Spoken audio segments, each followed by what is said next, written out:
concludes the opening remarks. We'll have around 30 minutes discussion amongst you. I think if we address here a should we say Western audience, most people would say yes, there needs to be free speech, but where do we draw the limit? Let's, for instance, take the events in Charlottesville, where you had Ku Klux Klan members, Nazis, some of them armed, coming with the most vile, hateful messages. Does free speech, does it really protect, does it really protect minorities? Is it important for minorities to allow even such a degree of free speech that you have hooded members of the Ku Klux Klan or people with swastikas standing in front of a synagogue? Couldn't you make an argument that the European approach here would be better here, that these people would be arrested, they would be convicted for hate speech, because European countries don't have a First Amendment? Fleming should. But I think, in fact, that Charlottesville is a bad example because, as you said, they were armed, and they were, out to fight, and okay, let's take away the guns and just go with the swastikas.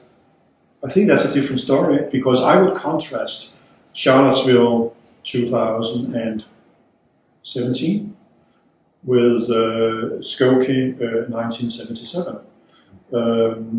In Skokie 1977, you had U.S. American neo-Nazis marching, wanting to march through a town inhabited by Holocaust survivors, and the Skokie Nazis were in fact defended by Ayaan. Then I think he was chief lawyer of ACLU at that time, himself a survivor from the Holocaust. And he said, I'm not doing this because I'm some kind of Jesus figure or idealistic.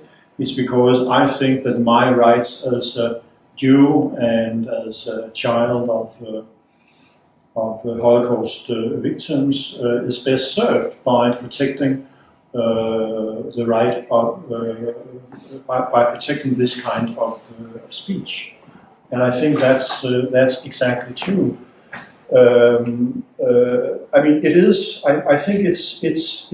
I'm not saying that there are no dilemmas, and what I was trying to say in my remarks is that it takes a culture of freedom of speech to be able to manage this kind of bigoted speech without resorting to violence and other unconstitutional things. But I would defend these people's right to hate speech as long as it does not transgress into specific call to violence and violent actions.